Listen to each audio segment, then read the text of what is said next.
Good evening बच्चों। जैसा कि आपको मालूम है, हम लोग क्लास 9th की पॉलिटिकल साइंस पढ़ रहे हैं और चैप्टर नंबर है 3 इलेक्टोरल पॉलिटिक्स। बच्चों, इसका फर्स्ट वीडियो मैंने आपको दे दिया है। सेकंड वीडियो में जो टॉपिक हम लोग आज समझेंगे पढ़ेंगे, उसकी हेडिंग आपकी स्क्रीन पे दिखाई दे रही है, why do we need elections. बच्चों, देर नहीं करते और लाइन बाय लाइन इसको पढ़ते हैं। Why do we need elections, हमें चुनावों की आवश्यकता क्यों है। Elections take place regularly in any democracy. There are more than 100 countries in the world in which elections take place to choose people's representatives. We also read that elections are held in many countries that are not democratic. चुनाव बच्चों हर लोकतांत्रिक देश में हमेशा होते हैं, regularly होते हैं, नियमित रूप से होते हैं और लगभग 100 देश हैं विश्व में ऐसे जहाँ पर कि चुनाव होते हैं और आम जनता अपने जनप्रतिनिधि को, अपने प्रतिनिधि को चुनती है। ठीक है। और हमने ये भी पढ़ा है, हम ये भी जानते हैं कि बहुत सारे ऐसे भी देश हैं जहाँ चुनाव होता है लेकिन वो लोकतांत्रिक देश नहीं है। ठीक है। But why do we need elections? Let us try to imagine a democracy without elections. पर हमें चुनावों की आवश्यकता क्यों है? आइए पहले हम समझते हैं, इसकी विपरीत परिस्थिति को समझते हैं कि मान लीजिए एक लोकतांत्रिक देश है जिसमें चुनाव नहीं होते। पहले हम इस चीज़ को इस तरीके से समझेंगे, फिर हमें पता चलेगा कि इलेक्शन की आवश्यकता क्यों होती है। ठीक है। A rule of the people is possible without any elections if all the people can sit together every day and take all the decision. बच्चों, जनता का शासन तभी संभव है ना, ऐसा जनता का शासन जिसमें चुनाव ना हो, किसी तरह का कोई चुनाव ना हो, तो वो तभी संभव है जब सभी लोग, उस देश में रहने वाले सभी लोग एक जगह बैठ करके, प्रतिदिन एक जगह बैठ करके देश के संबंध में, देश के शासन प्रशासन के संबंध में प्रतिदिन वो नियमित रूप से निर्णय लें एक जगह बैठकर। But as we have already seen in chapter 1, this is not possible in any large community. लेकिन चैप्टर 1 में बच्चों हम इस बात को हमने पढ़ा था कि जिस देश में बहुत ज़्यादा जनसंख्या होगी वहाँ तो ये बिल्कुल भी संभव नहीं है। भारत जैसे देश में तो ये बिल्कुल भी संभव नहीं है। 130 करोड़ लोग प्रतिदिन एक जगह इकट्ठा होकर कोई डिसीजन लें, ये तो एकदम असंभव बात है। ठीक है।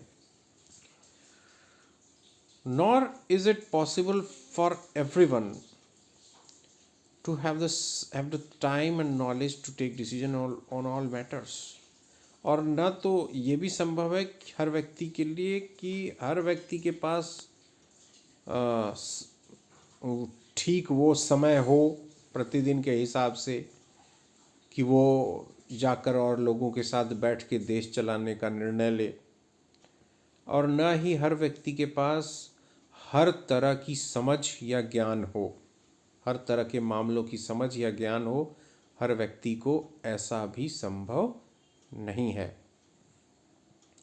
Therefore, in most democracies, people rule through their representatives. इसीलिए अधिकतर जो लोकतांत्रिक देश हैं वहाँ पर लोग शासन करते हैं अपने जनप्रतिनिधियों के द्वारा। ठीक है। Is there a democratic way of selecting representatives without elections? क्या ऐसा कोई लोकतांत्रिक तरीका है जिसमें कि हम अपने जनप्रतिनिधि का चुनाव करें बिना चुनाव के, उनको सेलेक्ट करें? ठीक है, बिना चुनाव के। Let us think of a place where representatives are selected on the basis of age and experience. ठीक है, let us think of a place where representatives are selected on the basis of age and experience.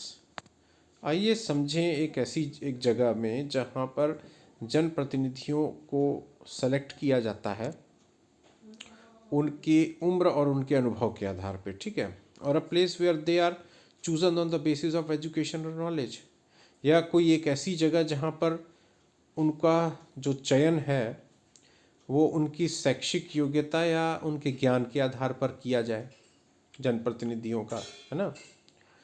There could be some difficulty in deciding on who is more experienced और knowledgeable, और इसमें एक कठिनाई आ सकती है ये निर्णय लेने में, ये डिसाइड करने में, जब हम इस बेस पे, मतलब उनके शैक्षिक योग्यता या उनके ज्ञान के आधार पर हम अपने जनप्रतिनिधि का चयन करें, तो उसमें एक समस्या ये आ सकती है, ये कठिनाई आ सकती है कि भैया कौन ज़्यादा अनुभवी है और कौन ज़्यादा ज्ञान वाला है। हम कैसे कंपैरिजन करेंगे कि ज़्यादा अनुभवी कौन है, ज़्यादा ज्ञान वाला कौन है। बट लेट अस से the people can resolve these difficulties. चलो हम ये मान लेते हैं कि लोग इस तरह की कठिनाई का कोई समाधान निकाल लेंगे, ठीक है। Clearly such a place does not require elections.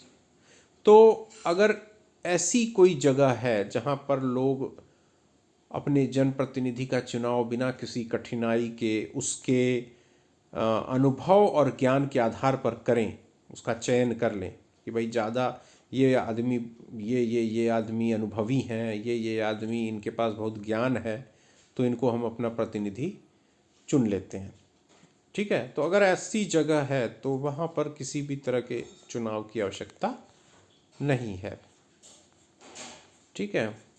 But can we call this place a democracy. लेकिन क्या हम उस जगह को जहाँ पर हमने इस तरीके से हमने जनप्रतिनिधि को चुना है, क्या हम उसको लोकतंत्र कहेंगे। How do we find out if the people like their representatives और नॉट। हम कैसे पता लगाएंगे कि लोगों ने जिन जनप्रतिनिधियों को सेलेक्ट किया है, उनका चयन किया है, क्या लोग उनको पसंद भी करते हैं। How do we ensure that these representatives rule as per the wishes of the people.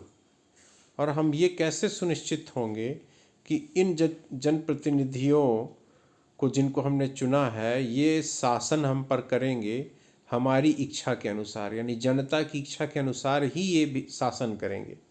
ये हम कैसे सुनिश्चित कर सकते हैं। How to make sure that those who the people don't like do not remain their representatives.